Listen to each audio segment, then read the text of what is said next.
Everyone, welcome to SP with biology classes. आज का हम लोग का जो टॉपिक है वो है एस्केरियासिस रोग।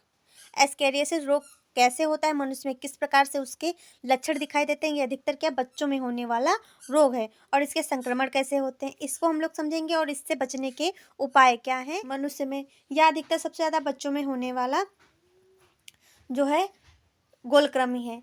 तो इसके लक्षण कैसे दिखाई देते हैं और इसके उपचार क्या हैं और इसकी रोकथाम कैसे करेंगे, इसको हम लोग डिटेल में समझेंगे और यह परीक्षा की दृष्टि से बहुत ही इम्पॉर्टेंट टॉपिक है। सबसे पहले इस जीव का जो नाम है वो पूरा समझ लेते हैं। एस्केरियासिस जो बीमारी होती है वह एस्केरिस लुम्बिक्राइड के द्वारा होती है। किसके द्वारा होती है? एस्केरिस लुम्बिक्राइड के द्वारा होती है। अब मानव में सबसे ज़्यादा बच्चों की आंत में पाया जाने वाला परजीवी है। अगर पूछा जाए सबसे ज़्यादा मनुष्य में पाया तो जाता है, बड़े लोगों में भी पाया जाता है, पर सबसे ज़्यादा यह किस में पाया जाता है? यह बच्चों में। यह बच्चों में पाया जाने वाला क्या है? परजीवी है, पैरासाइट है।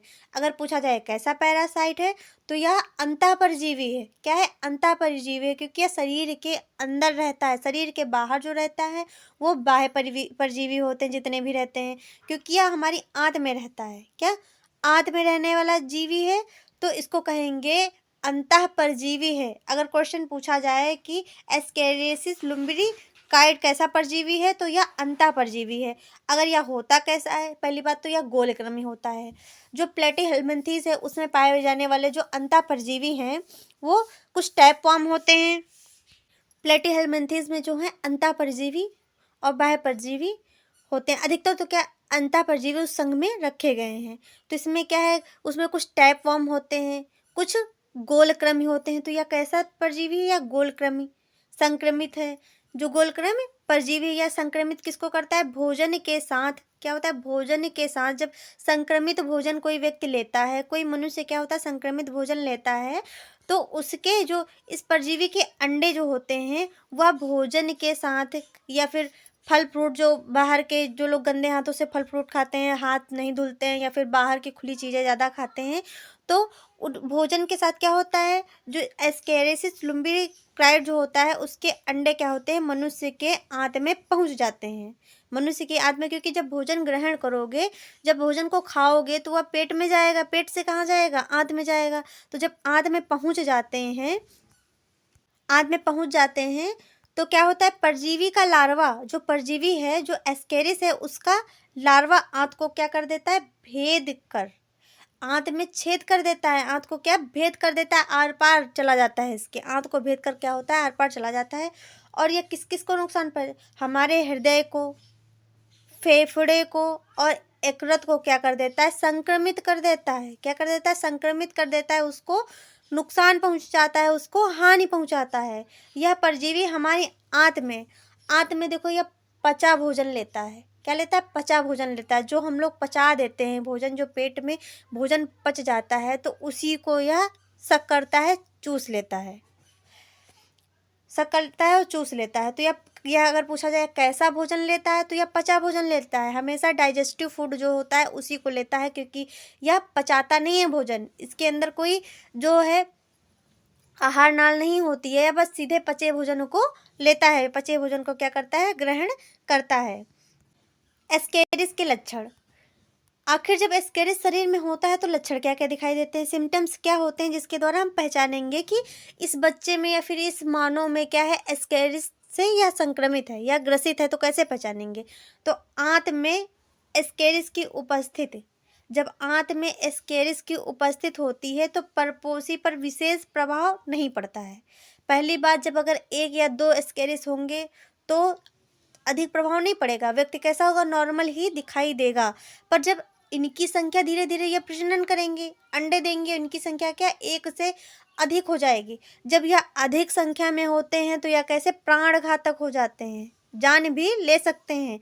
जब यह अधिक संख्या में होते हैं, जब अधिक संख्या में हो जाते हैं तो पेट में क्या बेचैनी जैसी लगती है, कि बहुत उलझन टाइप की लगती है, बहुत बेचैनी लगती है और तीव्र दर्द होता है। पेट में बहुत ऐंठन जैसी नहीं होती है, तो ऐंठन होकर के क्या होता है? दर्द होता है। तो एपेंडेसिस जिसको कहते हैं अतिसार तथा हल्का बुखार आदि रहने लगता है। अपेंडिसाइटिस रहता है और अतिसार हो जाता है, हल्का बुखार हो जाता है आदि आने लगता है व्यक्ति को। तो हम लोग समझेंगे कि व्यक्ति में अगर ज़्यादा पेट दर्द हो रहा है या उसको हल्का हल्का बुखार ही हमेशा रह रहा है और बुखार रह रहा है, उसके बाद क्या उसका जीभ भी मछली कर रहा है, तो इसका मतलब हमें समझ जाना चाहिए कि पेट में बच्चे के या मानव के क्या कीड़े हो गए हैं, एस्केरिस हो गए हैं।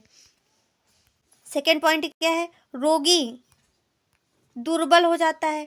जब जो रोगी है वो भोजन ले रहा है और जो भोजन पच चुका है, पचने का भोजन जितने सभी एस्केरिस ले रहे हैं, तो सबसे पहले तो रोगी दुर्बल हो जाएगा। क्या हो जाएगा? दुर्बल हो जाएगा। फिर जब वो खून बनेगा नहीं, न्यूट्रिशन मिलेगा नहीं, तो रोगी के शरीर में न्यूट्रिशन नहीं रहेगा, ब्लड जितना बनना है वो सब एस्केरिस ले रहे हैं, तो क्या होता है व्यक्ति में क्या खून की कमी हो जाती है। क्या होता है? खून की कमी हो जाती है। और परजीवी की अधिक संख्या होने पर क्या घातक परिणाम देखने को मिलते हैं।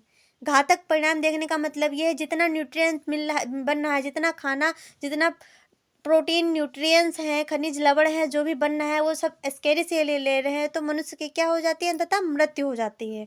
अगला पॉइंट है, ये आंत की दीवारों को क्या कर देते हैं? क्षतिग्रस्त कर देते हैं। आंत की दीवार को जब भेद करके ये यकृत में, फेफड़े में, हृदय में जाते हैं, तो आंत की दीवार को क्या कर देते हैं? भेद कर जाते हैं, क्योंकि ये आंत में रहने वाला परजीवी है।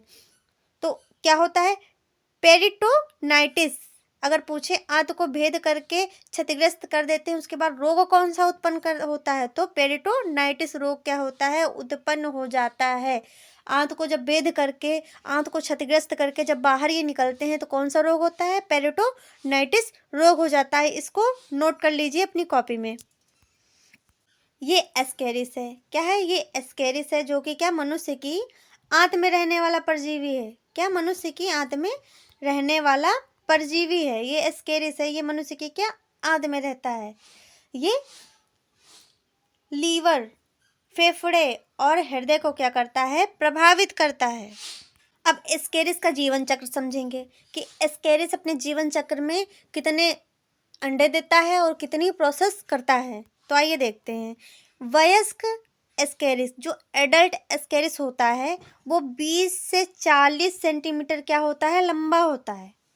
जो एडल्ट एस्केरिस होता है वो 20 से 40 सेंटीमीटर लंबा होता है। पहली बात, मादा नर क्रम से अधिक लंबा होता है। जो मादा होती है वह नर से अधिक लंबी होती है। मादा क्या होती है? अधिक से, नर से अधिक लंबी होती है। मादा प्रतिदिन क्या? प्रतिदिन 2 लाख अंडे देती है। ये याद रखिए। जब प्रतिदिन 2 लाख अंडे देगी तो मनुष्य के शरीर को कितना प्रभावित करेगी, ये आप बहुत अच्छी से समझ सकते हैं। क्या? बहुत अच्छे से आप समझ सकते हैं। तो कितने अंडे देती है प्रतिदिन में? 2 लाख अंडे देती है।